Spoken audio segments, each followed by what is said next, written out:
je te bénis, je te rends toute la gloire pour cette matinée que tu nous accordes encore, pour ta pensée. Ta pensée est profonde, elle libère. Et nous avons besoin que tu nous libères au nom de Jésus. Amen. Voilà, je salue les partenaires de cette classe pendant plus de combien de jours nous nous retrouvons et nous échangeons autour de la parole du Seigneur. Et aujourd'hui, nous allons voir 4 secrets qui ont aidé à la réussite de David. 4 secrets de sa réussite. On en a besoin pour évoluer. Le plus souvent, nous prenons notre temps pour regarder, on a l'habitude de le dire, la conclusion des gens, au lieu de regarder leur parcours, au lieu de faire attention à comment ils ont fait pour arriver à ce point-là.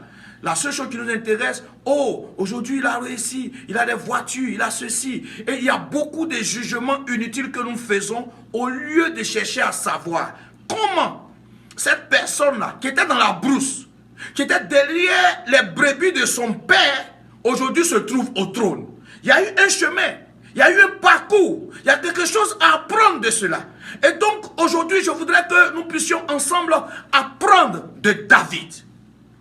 Le premier élément que je voudrais toucher concernant les secrets de notre bien-aimé David, c'est la direction divine. La direction divine. Le fait que David était une personne qui consultait Dieu constamment. Il consultait Dieu pratiquement à tout moment essentiel de sa vie afin de savoir comment se comporter pour affronter la vie ou affronter l'ennemi ou l'adversité. La direction divine est quelque chose de fondamental pour nous tous. Dans ce monde avec beaucoup de bruit, ce monde rempli de sagesse humaine, d'analyse philosophique, nous en tant qu'enfants de Dieu, nous ne devons pas perdre de vue que nous avons une référence, un repère qui est la parole de Dieu. Donc allons-y à travers la parole de Dieu pour savoir comment cet homme-là a avancé. Lisons la parole de Dieu dans le livre de 1 Samuel, le chapitre 23, verset 2, verset 4. Il y a tellement de passages concernant David consulta Dieu. David consulta l'Éternel. David consulta Dieu. Mais nous allons lire 2 ou 3 passages et nous allons continuer. Lisons donc 1 Samuel, chapitre 23, verset 2 à 4. David, on va remonter au 1. On vint dire à David, voici les Philistins ont attaqué Kéla et ils pillent les airs. David consulta l'Éternel en disant, irai-je et battrai ces Philistins? Et l'Éternel lui répondit, va, tu battras les Philistins et tu délivreras Kéla. Mais les gens de David lui dirent, voici, nous ne sommes pas sans crainte, ici même en Juda. Que serait-ce si nous allons à Kéla contre les troupes des Philistins? Verset 4. David consulta encore l'Éternel. Et l'Éternel lui répondit, lève-toi, descends à Kéla, car je livre les Philistins entre tes mains. Donc, bien-aimé, David était un homme qui était constamment en connexion avec Dieu. David était une personne qui a constamment animé son intimité avec Dieu. Il était constamment à l'écoute de Dieu. Tu ne peux pas réussir en tant que chrétien sans avoir cette intimité quotidienne et profonde avec le Seigneur. Tu peux avoir des qualités. Tu peux avoir même une tonne de prophéties et de révélations. Comme c'est de coutume maintenant. Mais si tu n'as pas la direction divine, l'orientation appropriée, le message de la part du Seigneur, pour t'engager dans des défis essentiels, bien-aimé, cela te sera vraiment difficile. Nous avons tous tous besoin de direction divine. Dans tous les domaines de notre vie, Dieu parle tantôt d'une manière, tantôt d'une autre. Et nous, en tant qu'enfants de Dieu, nous devons entendre la voix de Dieu, écouter la voix de Dieu et obéir à la voix de Dieu. Parce que entendre, c'est une chose. Écouter, c'est une chose. Obéir, c'est une autre chose. Nous devons entendre, écouter, comprendre, obéir pour que cette parole-là puisse agir en notre faveur. Dieu ne travaille pas en fonction de ton visage, mais Dieu travaille en fonction de sa parole. Dieu ne travaille pas pour te faire plaisir, mais Dieu travaille en accord avec sa parole. Donc toute personne qui va marcher en obéissance à sa parole, qui va écouter sa parole, qui va suivre sa volonté, verra les choses aussi essentielles de Dieu se manifester. Dieu s'engage partout où sa parole est engagée. Mais Dieu ne peut pas s'engager là où sa parole n'est pas engagée. David savait cela.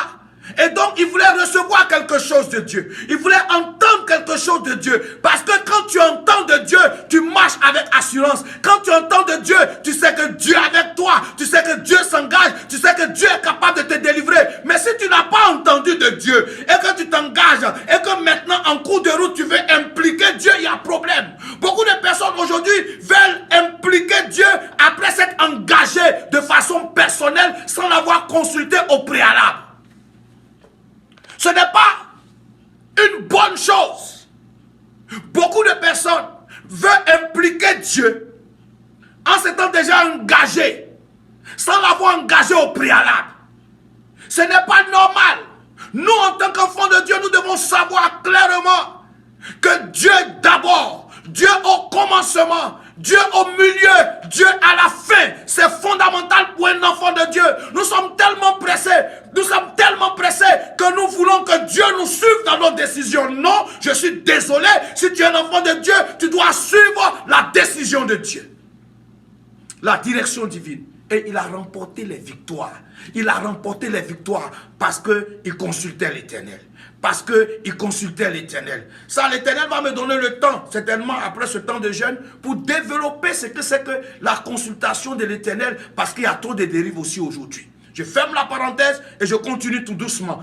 Et nous devons consulter l'Éternel, nous approcher de l'Éternel, parler à l'Éternel pour que l'Éternel qui est notre Dieu nous donne le OK, nous donne des directives, nous donne des orientations pour que nous puissions évoluer. Premier élément, c'était un homme qui était constamment en connexion avec le roi de gloire. Deuxième élément, c'était un homme d'audace. Le deuxième secret que je présente, c'était que c'était un homme d'audace. 1 Samuel, le chapitre 17, le verset 26 que nous n'allons pas lire. 1 Samuel, le chapitre 17, le verset 26. David arrive.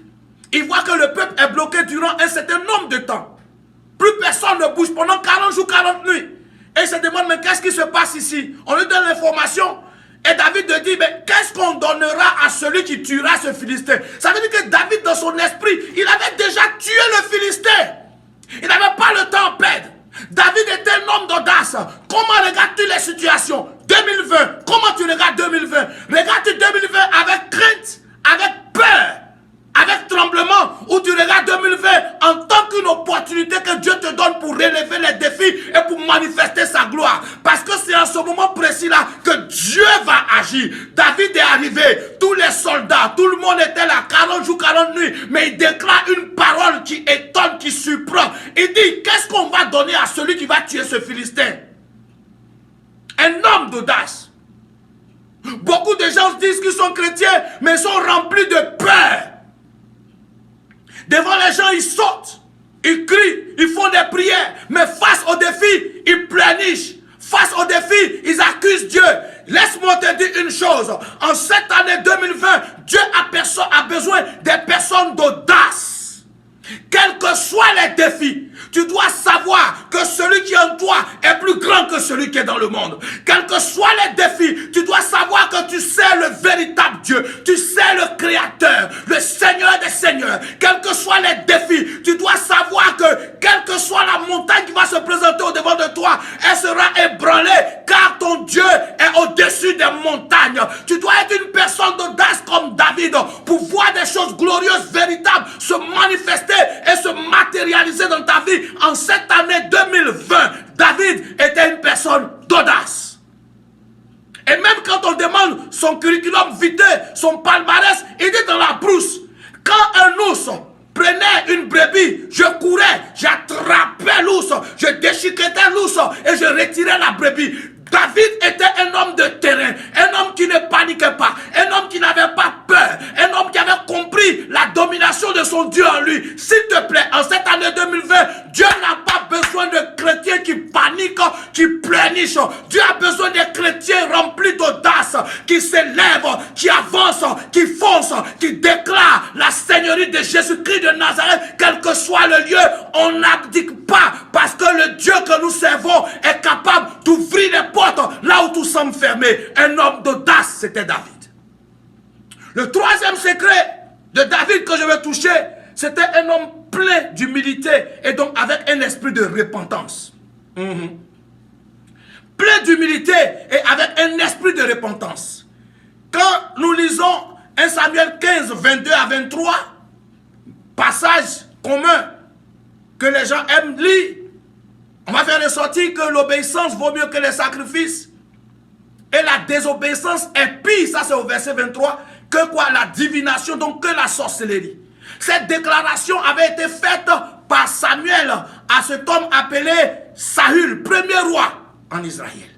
Parce qu'il avait désobéi. Dieu lui avait demandé d'aller exterminer tout le monde après avoir remporté une victoire. Lui, il n'a pas fait ce que Dieu a demandé.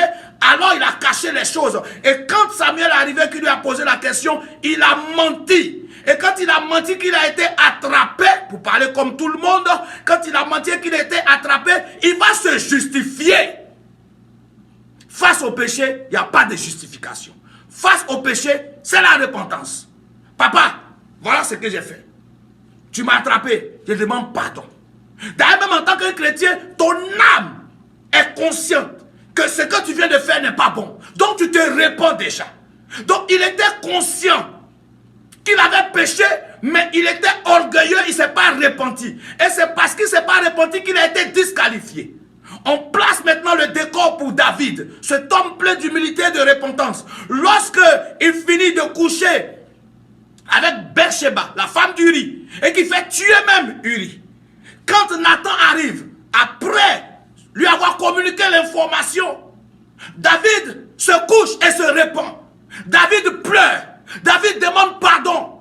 Il n'a pas le temps de discuter avec Dieu. Bien aimé, cette histoire de Dieu, ce n'est pas une affaire d'intellectuel pour dire non, tu vois, normalement, je ne devais pas faire ça, mais il faut comprendre que comme la situation était ainsi, tu es un orgueilleux.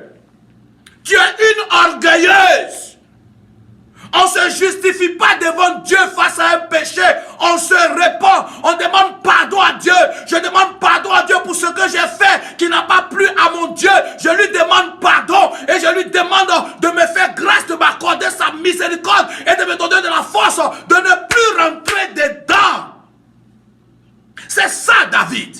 Et cet homme-là était aiguisé dans ce comportement d'humilité, mais surtout avec un esprit de repentance. Donc, c'est pour cela que la Bible va dire que David était l'homme selon son cœur. Pas parce qu'il était hyper juste, mais il savait à chaque moment de sa vie se repentir, rentrer en ordre avec Dieu et continuer sa marche. Et c'est de là, David, que sort ce fameux psaume 51 de repentance de façon profonde. Troisième secret. Un homme de repentance. Le quatrième, David a su rester lui-même. En 1 Samuel 17, toujours 38 à 39, 1 Samuel 17, 38 à 39, la situation est faite, personne ne bouge. David décide d'aller confronter cet ennemi appelé Goliath. Alors, Saül le roi vient lui donner son armure et tout ça. Il essaie, il voit que ça ne prend pas. Il dit, ok, ça va. Je ne peux pas combattre avec ça. Je veux rester moi-même David. Je veux rester ce David-là qui a combattu les ours, les lions dans la brousse sans cet arsenal. Je veux combattre avec moi-même mes qualités, avec mes stratégies, avec ma force. Écoutez-moi très bien. Goliath avait tout prévu dans son armure, dans sa protection, mais il n'a pas prévu la protection face à une Pierre. C'est ça la stratégie de Dieu. Écoute-moi très bien. En cette année 2020, tu as besoin d'être toi-même. Les gens ne sont plus eux-mêmes. Ils vivent par imitation. Ils changent leur visage. Ils changent leur peau. Ils changent leur nez. Ils changent tout. On ne comprend plus rien. Tu deviens une personne fausse parce que tout est faux autour de toi. Je vais t'appeler et je vais t'interpeller aujourd'hui. Arrête et reste tranquille. Tel que tu es là, tu as de la valeur. Si tu es noir, tu as de la valeur. Si tu es clair, tu as de la valeur. Si tu es je ne sais pas quoi, tu as de la valeur. Parce que moi, ma Bible m'enseigne en Genèse le chapitre 1, le verset 26, Dieu a dit, faisons l'homme à notre image selon notre ressemblance. Noir, blanc, rouge, jaune, tu es créé à l'image du Dieu vivant. Tu n'as pas besoin d'être complexé. Lève-toi tel que tu es et avance. 2020 sera pour des personnes qui vont rester elles-mêmes. Avec tes qualités, avec la grâce que Dieu t'a donnée, tu peux avancer, tu peux évoluer, tu peux progresser et tu peux voir la grâce extraordinaire de l'Éternel se manifester en toi. On a besoin d'apprendre des gens, mais on ne peut pas se laisser déraciner, dénaturer. David est resté lui-même. Voici les 4 secrets en quelques minutes que je voulais partager avec toi. En cette année-là, reste toi-même. Arrête de convoiter les gens. Arrête d'avoir un esprit, on va dire quoi, abaissé. Tu te sous-estimes. Tu ne penses pas que c'est possible. Se marier, c'est une grâce. Avoir un boulot, c'est une grâce. On va travailler, on va faire ce qu'on appelle. Tout ce que nous avons en tant qu'enfants de Dieu, c'est par grâce. Et c'est ce que Dieu nous dit en Deutéronome 8. Nous acquérons les choses par grâce. Sois dans la grâce de Dieu. Sois dans la faveur de Dieu. Fais ce que tu as à faire. Bats-toi, agis. Expérimente ce que tu as. Vis ta vie tranquille. Sois décomplexé. Sois un homme dans l'assurance de ton Dieu. Parce que tu es sur la terre pour un objectif. Et c'est cet objectif de l'Éternel là qui doit se manifester. Ne panique pas à cause du fait que les gens sont en train de réussir. Tu ne fais pas la course avec quelqu'un. Tu ne te bats pas avec quelqu'un. Tu te bats avec ta propre destinée. Tu te bats avec ton histoire. Tu te bats avec ce pourquoi Dieu t'a envoyé sur la terre. Que Dieu te bénisse et que sa grâce abondante demeure ton partage. Car tu dois réussir avec ces secrets de David. Et ma prière la plus ardente, c'est que tu sois une personne qui consulte l'Éternel, qui aime la présence de Dieu. Deuxième élément, tu sois une personne d'audace. Troisième élément, tu sois une personne remplie d'humilité, pleine de repentance. De telle sorte que pendant que les gens te cherchent quelque part, ils ne te voient pas parce que toi, tu as fini de régler tes choses avec Dieu et toi, tu continues et tu crois et que tu évolues pendant que les gens bavardent inutilement derrière toi.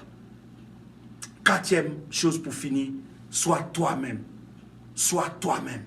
Sois toi-même. Puisse la grâce de Dieu être ton partage en ce jour au nom de Jésus. Amen.